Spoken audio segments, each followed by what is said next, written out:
नमस्कार प्यारे दोस्तों। लॉकडाउन में मैं जयपुर ही फंसा हुआ हूँ। बहुत कम संसाधन बहुत मुश्किल से जुटा पाया हूँ, तो जो भी सुविधाएं उपलब्ध हैं उनके साथ मैं भी आप लोगों को वीडियो क्लासेस देना शुरू कर रहा हूँ। पटवार, एनटीपीसी ये सारी एग्जाम देखते हुए मैंने पहले ये विचार किया है कि आपको क्षेत्रफल और परिमाप से जुड़ी हुई सारी चर्चाएं मैं कर लेता हूँ। तो सबसे पहले उसमें हम लोग त्रिभुज लेकर चलते हैं। पहली आकृति त्रिभुज पढ़ना शुरू करेंगे। इधर उधर की बातें छोड़कर सीधा पॉइंट पर आते हैं। जरूर ध्यान दें। अपने साथ त्रिभुज पढ़ने के लिए अपने साथ एक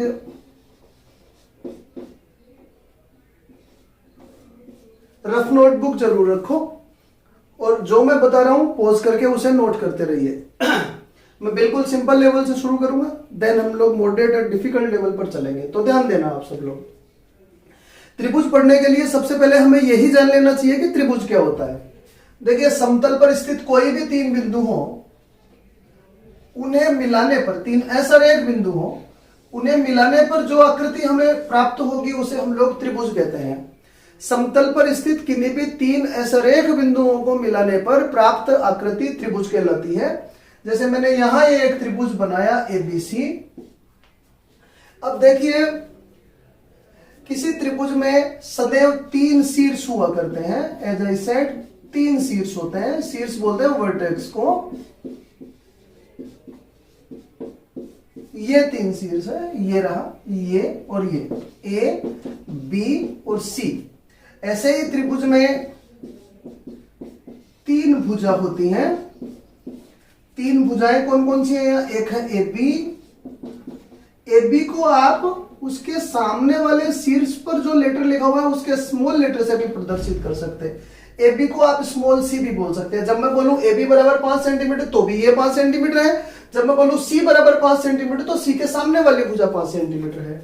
ऐसे ही बीसी या स्मॉल ए, और ऐसे ही सी या स्मॉल बी। किसी त्रिभुज में, जैसा मैं कह रहा हूं कि तीन शीर्ष होते हैं, तीन भुजाएं होती हैं, और याद रखिए किसी बहुभुज में जितनी भुजा होती है उतने ही कोण हुआ करते हैं, तो तीन ही कोण होते हैं। तो यहां कौन कौन से तीन कोण है? एक है कोण एबीसी, कोण एबीसी या कोण बी। दूसरा कोण है बीसीए या कोण सी, और तीसरा कोण है सीएबी या कोण ए। जैसा कि मैंने आपको बता दिया है, समतल पर स्थित तीन असरेख बिंदुओं को मिलाने पर प्राप्त आकृति त्रिभुज होती है। इसके तीन शीर्ष होते हैं, तीन भुजाएं होती हैं और तीन कोण होते हैं। अब त्रिभुज की कई विशेषताएं होती हैं, एक एक करके उन्हें पढ़ना प्रारंभ करते हैं। उन पर आधारित प्रश्न किस तरह के बनते हैं ये भी मैं आप लोगों को साथ ही बताता जाऊंगा। त्रिभुज का अध्ययन आप त्रिभुज की विशेषताओं का अध्ययन मात्र आप 2 कक्षाओं में कर पाएंगे, ये और इससे अगली। तो इसकी पहली विशेषता हम लोग देखते हैं। किसी त्रिभुज के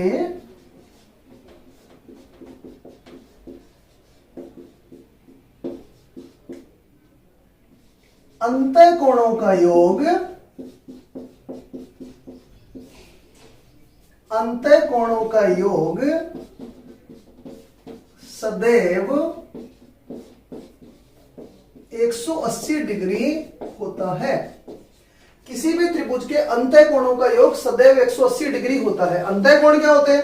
अभी आप लोगों ने जो बात की कि एक त्रिभुज में तीन कोण होते हैं, ए, बी तथा सी, ये वाला और ये वाला कोण, इन तीनों का योग सदैव ही 180 डिग्री होता है। मैं आप लोगों को समझाना चाह रहा हूं कि angle A plus angle B plus angle C बराबर 180 डिग्री। अब देखिए, किसी भी बहुभुज में जब आप बहुभुज मतलब त्रिभुज, चतुर्भुज, पंचभुज, षटभुज, सप्तभुज, जब आप अंतःकोणों का योग, अंदर वाले सभी कोणों का योग ज्ञात करना चाहते हैं तो आप n-2 गुणा 180 डिग्री से कर सकते हैं। ये जो सूत्र है ये किसी भी बहुभुज में लगेगा अंतःकोणों का योग ज्ञात करने के लिए। n-2 गुणा 180 डिग्री। जैसे त्रिभुज है तो त्रिभुज में n का वैल्यू हो गया 3-2 गुणा 180। n यहाँ क्या है? भुजाओं की संख्या या कोणों की संख्या। तो त्रिभुज में तीन भुजा या तीन कोण होती है, तो 3 में से 2 गया तो 1 गुणा 180 डिग्री मतलब 180 डिग्री। अब मैं बात करूं चतुर्भुज में, तो चतुर्भुज में क्या होगा? 4 minus 2 into 180 degree, 4 minus 2 is 2, 2 into 180 degree 360 degree. आप किसी भी आकृति के अंतः कोणों का योग ज्ञात कर सकते हैं। जैसे पंचभुज में 5 माइनस 2 इंटू 180 डिग्री, तो ये होगा 3 इंटू 180 डिग्री 540 डिग्री। जैसे 10 भुज में तो 10 माइनस 2 गुणा 180 डिग्री, तो आप बोलेंगे 8 गुणा 180 1440 डिग्री। तो आप किसी भी बहुभुज के अंतः कोणों का योग ज्ञात करना चाहें तो आप ये सूत्र काम में ले सकते हैं, आपको तुरंत पता लगेगा। अब हम लोग एक बार त्रिभुज के संदर्भ में बात कर लेते हैं। n-2 गुणा 180 डिग्री से तो हमें पता लग गया 180 डिग्री होता है। मैं वैसे भी आपको बता रहा हूं कि 180 डिग्री क्यों हुआ। देखिए ये जो भुजा BC है, हम लोग इसके समांतर एक रेखा खींच रहे हैं इस शीर्ष पर। अब मैं ये दो समांतर रेखाएं हो गई और इनको ये तिर्यक छेदी रेखा काट रही है, तो क्या ये एंगल और ये एंगल बराबर होगा क्या? बिल्कुल होगा। एकांतर कोण बन रहे हैं, जेड में बने हुए कोण बराबर होते हैं। और ये एंगल अगर बीटा है तो ये एंगल भी बीटा होगा क्या? बताइए। बिल्कुल होगा, क्योंकि ये भी एकांतर कोण है, जेड में बन रहे हैं। और इस एंगल को मैंने बोल दिया अल्फा। यहां से मैं ये बोल सकता हूं कि alpha plus beta plus theta is 180 degree. कैसे बोल सकता हूं? क्योंकि सरल रेखा पर बनने वाले कोणों का योग 180 डिग्री होता है। और यही तो आपको प्रूव करना है कि alpha plus beta plus theta बराबर 180 डिग्री। तो किसी भी त्रिभुज के अंतः कोणों का योग सदैव और सदैव कितना होता है? 180 डिग्री होता है। इसको जरूर ध्यान से पढ़िएगा। अगली विशेषता पर चलते हैं।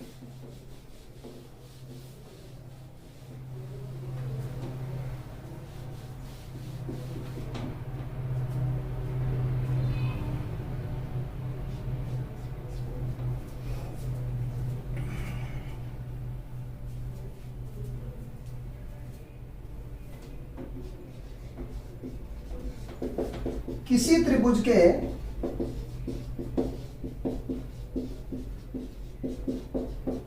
बहिष्कोणों का योग सदैव 360 डिग्री होता है। 360 डिग्री होता है बहिष्कोण, मतलब जैसे ये हम लोगों ने त्रिभुज लिया ABC। अब इस लाइन को आगे बढ़ाते तो ये कोण और ये कोण, तो ये जो बाहर कोण बने हैं अल्फा बीटा और थीटा, इनका योग सदैव 360 डिग्री होता है। और यहां से किसी भी बहुभुज की बात करें, जैसे अंतः कोण में एक बात की थी, अब बहिष्कोण में बात कर रहे हैं, किसी भी बहुभुज के बहिष्कोणों का योग सदैव 360 डिग्री ही होता है। आप कोई भी बहुभुज ले लें, उसके बहिष्कोणों का योग सदैव 360 डिग्री होता है। चाहे वो त्रिभुज है, चतुर्भुज, पंचभुज, षटभुज, सप्तभुज, कोई भी बहुभुज है, उसके बहिष्कोणों का योग 360 डिग्री होता है। और अंतः कोणों का मैंने अभी पहले आपको बता दिया n-2 इंटू 180 डिग्री होता है।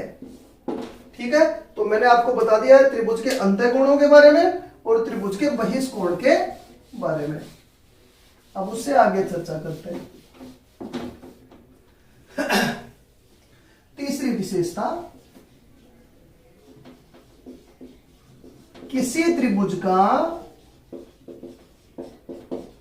बहिष्कोण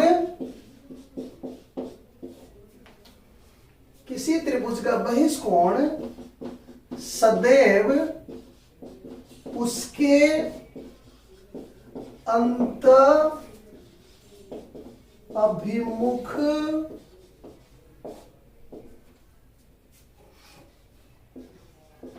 कोणों के योग के बराबर होता है। किसी त्रिभुज का बहिष्कोण सदैव उसके अंतःभिमुख कोणों के योग के बराबर होता है। अर्थात मैं एक त्रिभुज लेता हूं, देखिए यहां मैंने कहा यह त्रिभुज ABC है, इसका बहिष्कोण बना लिया हम लोगों ने।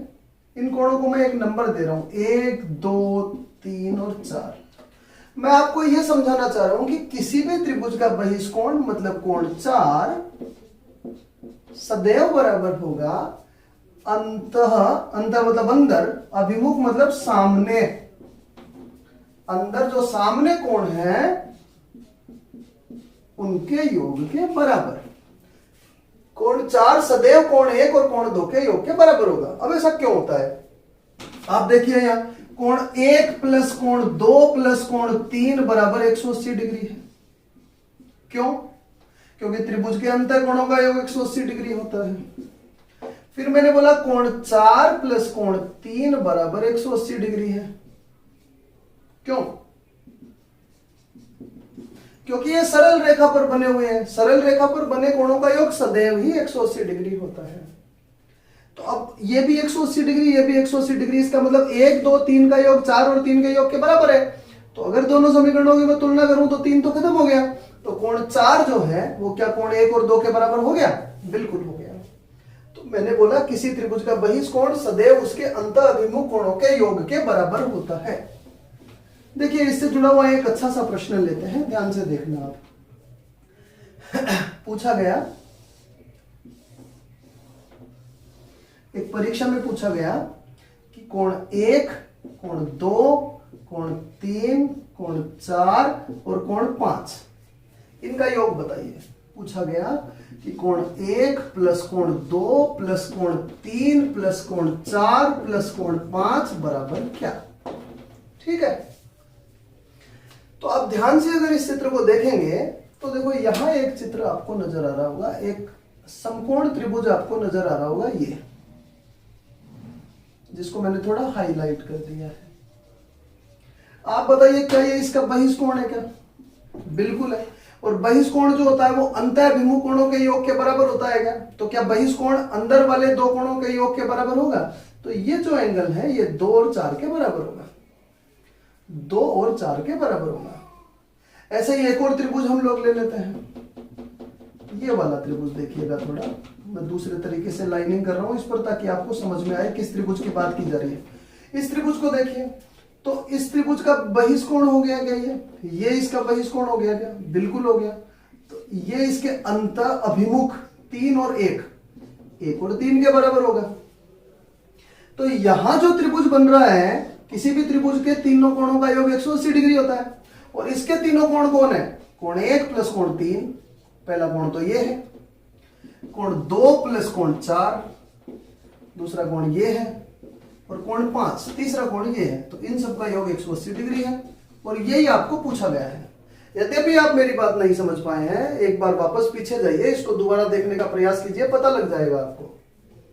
अब हम लोग बात करते हैं इसकी चौथी विशेषता की। अभी तक जो 3 विशेषताएं पढ़ी आपने, ये थोड़ी छोटी विशेषताएं थी। अब हम लोग विशेष विशेषताओं की बात करेंगे, जरूर ध्यान से देखें। इस पॉइंट पे हम लोग बात करते हैं त्रिभुज की प्रकृति की, नेचर, नेचर ऑफ एंगल,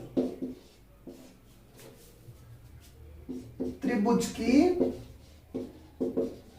प्रकृति। ठीक है, अब ध्यान से मेरी बात सुनिए। देखिए त्रिभुज को आप 2 आधारों पर बांट सकते हैं। त्रिभुज को आप 2 आधारों पर बांट सकते हैं, एक भुजाओं के आधार पर, एक कोण के आधार पर। त्रिभुज को आप 2 तरीकों से बांट सकते हैं, भुजाओं के आधार पर भी और कोण के आधार पर। भुजाओं के आधार पर त्रिभुज 3 तरह के होते हैं। एक होता है समबाहु त्रिभुज, दूसरा होता है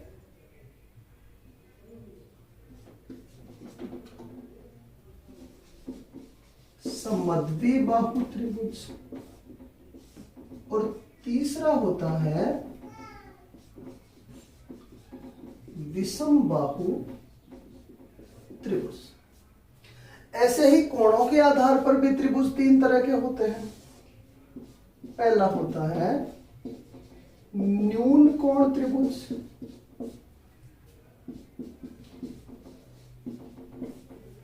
दूसरा होता है समकोण त्रिभुज और तीसरा होता है अधिक कोण त्रिभुज। इससे बहुत अच्छे प्रश्न बनेंगे, इस पर ध्यान से देखना आप लोग। समबाहु त्रिभुज जैसा कि इसका नाम है, समान भुजाएं, पर याद रखो 3 भुजा भी समान होंगी और 3 कोण भी समान होंगे। याद रखो जब 3 भुजा समान होंगी तो तीनों कोण भी समान होंगे, प्रत्येक 60 डिग्री का होगा। समद्विबाहु 2 भुजा समान होंगी पर 2 कोण भी समान होंगे। और विषमबाहु में हम क्या बोलेंगे, न तो भुजा और न ही कोण समान होंगे। ऐसे त्रिभुज जिनकी तीनों भुजा बराबर होती है समबाहु त्रिभुज होते हैं, पर उनके 3 कोण भी बराबर होते हैं। जिनके तीनों कोण बराबर होते हैं उनकी तीनों भुजा बराबर होती हैं। समद्विबाहु 2 कोण 2 भुजाएं बराबर होती हैं। विषमबाहु न तो भुजा बराबर होती है न कोण बराबर होते हैं। अब बात करते हैं इस तरफ थोड़ा ज्यादा ध्यान से देखने की जरूरत है। देखिए किसी त्रिभुज का निर्माण केवल और केवल तब हो सकता है जब उसमें कम से कम 2 न्यून कोण हो। 2 न्यून कोणों का होना जरूरी है, अन्यथा त्रिभुज बनेगा ही नहीं। तो न्यून कोण त्रिभुज क्या होते हैं, जैसा कि मैंने कहा 2 न्यून कोण तो होते ही हैं इनमें, इसमें भी होते हैं, इसमें भी होते हैं और इसमें भी होते हैं। निर्भर करता है एक्चुअली तीसरे कोण पर। अगर तीसरा कोण भी न्यून कोण हो गया तो न्यून कोण त्रिभुज हो गया। तीसरा कोण समकोण हो गया तो समकोण त्रिभुज हो गया। और तीसरा कोण अधिक कोण हो गया तो अधिक कोण त्रिभुज हो गया। अर्थात अगर तीनों कोण न्यून कोण हुए तो न्यून कोण त्रिभुज होगा, 2 न्यून कोण एक समकोण हुआ तो समकोण त्रिभुज होगा, और 2 न्यून कोण एक अधिक कोण हुआ तो अधिक कोण त्रिभुज होगा। ठीक है, अब इस पर आधारित थोड़ी सी चर्चाएं, प्रश्न किस तरह का बनेगा ये मैं आपको बताना चाह रहा हूं, ध्यान से सुनना। अगर मैं किसी त्रिभुज के तीनों कोण दे दूं, मैं बोलूं कि ये 60 डिग्री का कोण है, ये 20 डिग्री का कोण है और ये 100 डिग्री का कोण है। 100 डिग्री का कोण यूं नहीं बनता, पर कच्चा चित्र है, आप देखिए बस। 60 डिग्री 20 डिग्री और 100 डिग्री का कोण है, तो इस त्रिभुज की प्रकृति बताइए। तो आप बोलेंगे चूंकि इसमें एक कोण 90 डिग्री से बड़ा है, 2 न्यून कोण और एक अधिक कोण हो गया, तो ये अधिक कोण त्रिभुज है, आप बोलेंगे ऐसा। पर साथ ही आप ये भी बोल सकते हैं अधिक कोण त्रिभुज तो कोणों के आधार पर हो गया, चूंकि इसके तीनों कोण समान हैं तो इसकी तीनों भुजाएं भी समान होंगी, तो ये विषमबाहु है। तो बड़े आराम से हम दोनों चीजें बता सकते हैं। अब अगर मैं ये बोलूं कि ये 90 डिग्री है, ये 45 डिग्री है, ये 45 डिग्री है, तो आप बोलेंगे चूंकि 90 डिग्री है तो ये समकोण त्रिभुज है, और चूंकि इसके 2 कोण बराबर हैं तो ये समद्विबाहु भी है। तो मैं आपको यह कहना चाह रहा हूं कि यदि आपको कोण दे रखे हैं और अगर भुजाओं में भी प्रकृति पूछी जा रही है तो बहुत आराम से आप कह सकते हैं। पर चिंता क्या है फिर? चिंता यह है बेटा जी कि भुजाएं दी गई होती हैं। जैसे मैंने आपको भुजा दे दी 3, 5 और 6, जैसे मैंने ये भुजा दे दी 3, 5 और 6। अब इन भुजाओं को देखकर मैं बोलूंगा तीनों भुजा असमान है, तो भुजाओं के आधार पर तो मैं बोल दूंगा विषमबाहु है, बोल दिया। पर कोणों के आधार पर यह न्यून कोण हुआ, समकोण हुआ या अधिक कोण हुआ, तो यही इस प्रकृति में सबसे ज्यादा समझने की बातें हैं। दोबारा दोहरा देता हूं, सुनिए। त्रिभुज 2 तरीकों से बांट सकते हैं, भुजाओं के आधार पर, कोणों के आधार पर। भुजाओं के आधार पर 3 तरह के समबाहु, समद्विबाहु और विषमबाहु होते हैं। इनमें क्या होता है ये सब यहां लिखा हुआ है। और कोणों के आधार पर न्यून कोण त्रिभुज, समकोण त्रिभुज और अधिक कोण त्रिभुज होता है। अब मैं ये कह रहा हूं कि अगर कोण दिए गए हो तो आप बड़े आराम से बता सकते हैं कि त्रिभुज की प्रकृति क्या है। पर भुजाएं दी गई हो तो आप भुजाओं में तो प्रकृति बता सकते हैं कि कैसा है, कोणों में नहीं बता सकते। तो उसके लिए क्या करना होता है ये मैं आपको अब समझाता हूं।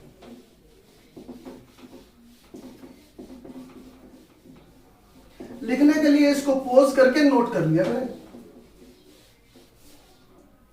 मान लीजिए कि एक त्रिभुज की 3 भुजाएं ए, बी और सी हैं और हमें इसकी प्रकृति बतानी है। अब आप बिल्कुल आराम से मेरी बात सुनिएगा कि जो सबसे बड़ी भुजा है, बड़ी भुजा, वो आप सी माने और अन्य भुजा ए और बी हो गई। अब आप सी स्क्वायर करें और ए स्क्वायर बी स्क्वायर का योग करें, भूल मत जाइएगा, बड़ी भुजा को सी मानिएगा। तो सी स्क्वायर करें और ए स्क्वायर प्लस बी स्क्वायर करें। तो आपके सामने तीन स्थितियां आ सकती हैं कि आपने जो सी स्क्वायर किया और ए स्क्वायर प्लस बी स्क्वायर किया वो बराबर हो जाए, या फिर ऐसा भी हो सकता है कि सी स्क्वायर जो है वो ए स्क्वायर प्लस बी स्क्वायर से छोटा रह जाए, या फिर ऐसा भी हो सकता है कि सी स्क्वायर जो है वो ए स्क्वायर प्लस बी स्क्वायर से बड़ा हो जाए। तो बेटा जी जब ये इसके बराबर होती हैं तो ये समकोण त्रिभुज होता है। जब सी स्क्वायर छोटा हो जाता है तो न्यून कोण त्रिभुज होता है, और बड़ा हो जाता है तो अधिक कोण त्रिभुज होता है। आप दोबारा जरूर देखें इस बात को। सी स्क्वायर ए स्क्वायर प्लस बी स्क्वायर के बराबर होता है तो समकोण ए स्क्वायर प्लस बी स्क्वायर से छोटा होता है तो न्यून कोण, और बड़ा होता है तो अधिक कोण होता है। इस पर आधारित प्रश्न भी एनटीपीसी ने भी खूब पूछे हैं, और ये वो प्रश्न है जो आपकी समझ से परे रह जाएगा अगर आप ध्यान से नहीं सुनेंगे इन तथ्यों को। इस तरह के मैं 3-4 प्रश्न ले लेता हूं एक बार।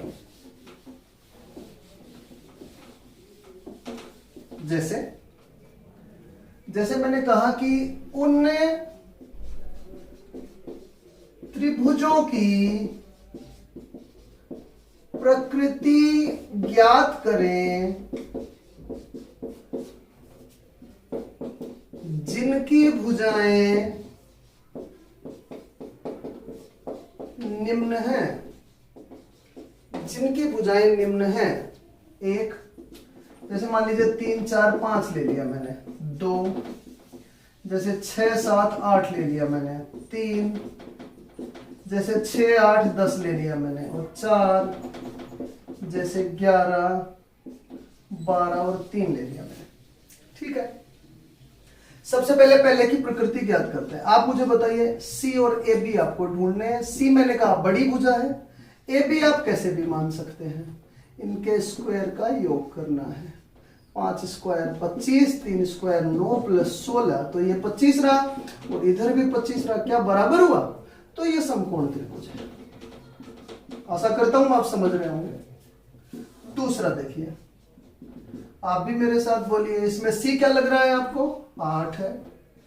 ए और बी क्या है? क्रमशः 6 और 7 है।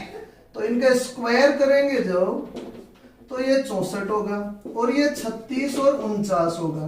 तो क्या 64 जो है और ये 85 है, तो क्या ये छोटा रह गया? छोटा रह गया, तो ये न्यून कोण है। मैंने अभी पिछले स्लाइड पर ही बताया है, देखना आप, न्यून कोण है। ठीक है, ये आप लोग खुद करिएगा, ये मैंने बता दिया, ये आप खुद करिएगा। ये देखते हैं, आप बताइए इसमें सी कितना लग रहा है आपको? 12, 2 भुजाएं 11 और 3, तो 12 का स्क्वायर 144, 121 प्लस 9, तो 144 जो है वो बड़ा है 130 से। तो इस बार सी स्क्वायर बड़ा है, तो ये कैसा त्रिभुज बनेगा? अधिक कोण त्रिभुज बनेगा। तो ये मैंने आपको चौथी विशेषता बता दी त्रिभुजों की प्रकृति को लेकर। मैंने आपको बता दिया है त्रिभुज क्या होते हैं, उनमें 3 शीर्ष होते हैं, 3 भुजाएं होती हैं, 3 कोण होते हैं। फिर मैंने आपको बताया कि त्रिभुज के अंतः कोणों का योग 180 डिग्री होता है, और आप किसी भी त्रिभुज के अंतः कोणों का किसी भी बहुभुज के अंतः कोणों का योग n-2 गुणा 180 डिग्री से कर सकते हैं। फिर मैंने बहिष्कोणों का बताया कि उनका योग सदैव 360 डिग्री होता है। अभी मैंने त्रिभुज की प्रकृति के बारे में बताया, और इसमें सबसे महत्वपूर्ण बात यह है कि बड़ी भुजा को आप सी मान ले। अगर सी स्क्वायर ए स्क्वायर प्लस बी स्क्वायर के बराबर हो रहा है तो समकोण है, अगर छोटा रह जा रहा है तो न्यून कोण है, अगर बड़ा हो रहा है तो अधिक कोण त्रिभुज है। अब हम लोग बात करते हैं अंतिम विशेषता की। आज के लिए हम लोग बात करते हैं निर्माण। त्रिभुज के निर्माण संबंधित एक विशेषता होती है। क्या? किसी त्रिभुज का निर्माण केवल और केवल तब संभव है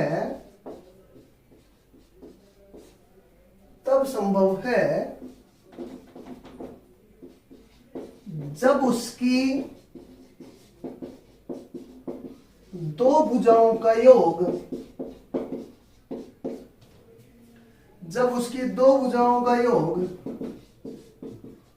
तीसरी भुजा से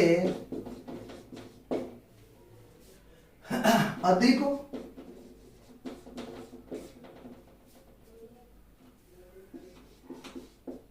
एवं दो भुजाओं का अंतर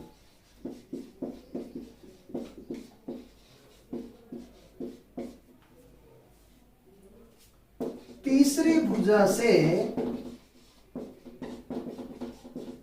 कम हो। ठीक है, क्या है ये बात है? मैंने कहा आप कोई त्रिभुज केवल और केवल तब बना सकते हैं जब उसकी दो भुजाओं का योग तीसरी से ज्यादा हो और दो भुजाओं का अंतर तीसरी से कम हो। इससे 3-4 तरह के प्रश्न पूछे जाते हैं। इस बात से मैं भी आपके सामने रखूंगा। पहले इस बात को समझिए। छोटी क्लास में आपने त्रिभुजों की रचना की होगी। हमने सर्वप्रथम एक रेखाखंड AB 5 सेंटीमीटर का खींचा। अब मान लीजिए कि मैं अगली दो भुजाओं को 2 सेमी और 2 सेमी कह दूं, मान लीजिए, तो यहां से आप एक चाप लगाएंगे 2 सेमी का, तो इधर 3 सेमी बच गया। अब यहां से जब आप 2 सेमी का चाप लगाएंगे तो ये दोनों चाप एक दूसरे से मिलेंगे ही नहीं।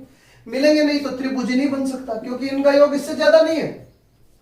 लेकिन जब आप एक रेखाखंड 5 सेंटीमीटर का खींचेंगे, जैसे मैंने कहा AB 5 सेंटीमीटर, फिर मैंने 2 ले लिए 2 सेंटीमीटर और 4 सेंटीमीटर, तो जब आप 2 का चाप लगाएंगे तो यहां लगेगा, तो ये 3 ही बचा। तो जब आप 4 का चाप लगाएंगे तो इसको पार करेगा, तो ये चाप यहां मिलेंगे और त्रिभुज का निर्माण हो जाएगा। कुल मिलाकर बात यह है कि दो भुजाओं का योग तीसरी भुजा से निश्चित रूप से ज्यादा होना चाहिए। ठीक है, अब क्या कहना चाह रहा हूं उसको बताता हूं। देखिए, मान लीजिए एक त्रिभुज है जिसकी भुजा है A, B तथा C।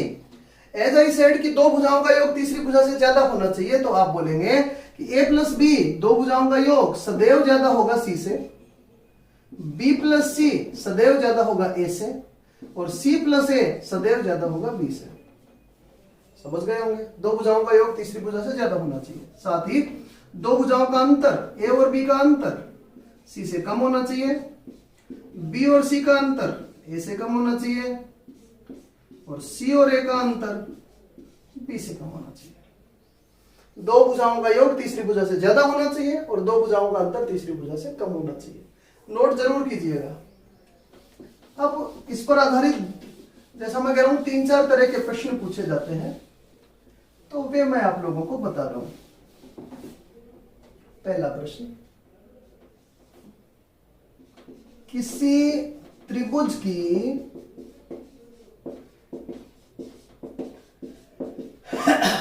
तीन भुजाएं क्रमशः 3 सेमी, 5 सेमी तथा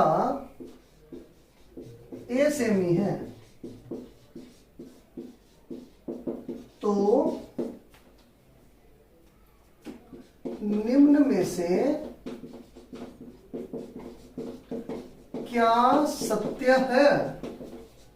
निम्न में से क्या सत्य है कि A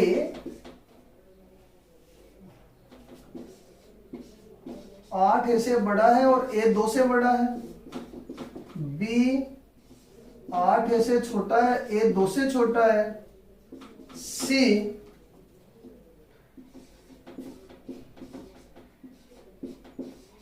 और D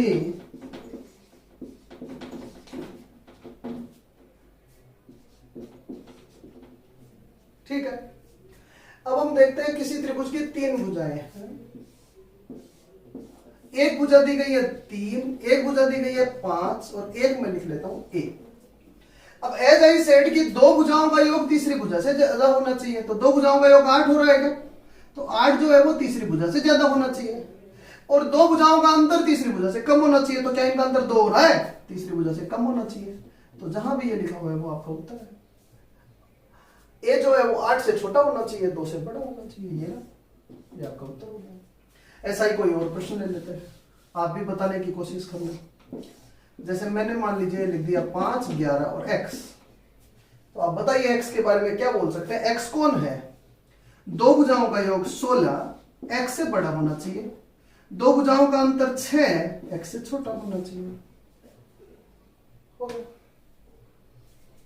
ठीक है, दोबारा जरूर देखिएगा। अब हम लोग बात करते हैं इसके दूसरे प्रश्न की।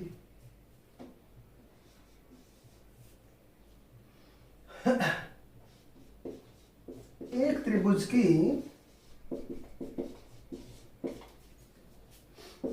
3 भुजाएं क्रमशः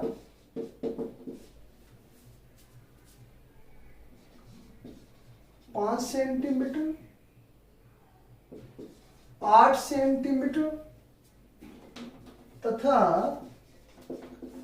x सेंटीमीटर है, तो x के कितने संभावित मान हो सकते हैं, x के कितने संभावित मान हो सकते हैं जबकि x पूर्णांक मतलब इंटीजर, मतलब जो भिन्न नहीं है, दशमलव नहीं है, पूरी संख्या है। अच्छा देखते हैं, इसने कहा त्रिभुज की 3 भुजाएं हैं, ये त्रिभुज रहा, इसकी 3 भुजाएं हैं 5, 8 और x। तो पहले पिछले प्रश्न को कर लेते हैं एक बार। क्या कह सकते हैं x के बारे में कि x हमेशा 13 से छोटा होगा, 2 भुजाओं का योग तीसरी भुजा से अधिक होना चाहिए और 2 भुजाओं का अंतर तीसरी भुजा से कम होना चाहिए। ठीक है, तो ये x की स्थिति आ गई। x निश्चित रूप से 3 से बड़ा होगा, 13 से छोटा होगा। तो 3 से बड़े और 13 से छोटे कितने पूर्णांक है, यही तो पता लगा ना। तो 3 से बड़ा 4 है, 5 है, 6 है, 7 है, 8 है, 9 है, 10 है, 11 है और 12 है। 13 से छोटा भी होना चाहिए। तो 1 2 3 4 5 6 7 8 9, x के कितने संभावित मान हो सकते हैं, 9 हो सकते हैं। सर ये संख्या तो छोटी थी, हमने गिन लिया। अगर ये ऐसा हो जाता तो 43 x and 3, तो क्या करते? तो बेटा आप ऐसा भी कर सकते हैं कि इन दोनों को घटा लीजिए, 13 में से 3 और फिर एक और घटा दीजिए, तो 10 में से 1 गया तो 9। आप यहां भी कर सकते हैं, 43 में से 3, 40 में से 1 गया तो 39 ऐसे परिणाम है। ठीक है, एक प्रश्न हम लोग और ले लेते हैं। देखिए ये बहुत अच्छा मौका है आपके पास कंसेप्ट क्लियर करने का, आपके पास समय भी पूरा है, मेरे पास भी समय पूरा है, नथिंग टू डू। तो आप पॉज करें, इसको दोबारा देखें, अपना कंसेप्ट क्लियर करें।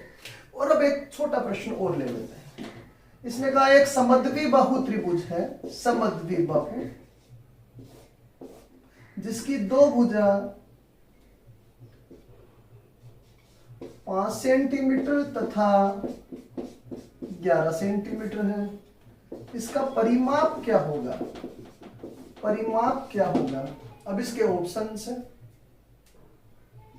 A 21 सेंटीमीटर होगा, B 27 सेंटीमीटर होगा, C दोनों हो सकते हैं और D कोई नहीं हो सकता है। चलो देखते हैं क्या कह रहा है। इसने बोला एक समद्विबाहु त्रिभुज है, मतलब 2 भुजाएं बराबर है, एक 5 है, एक 11 है।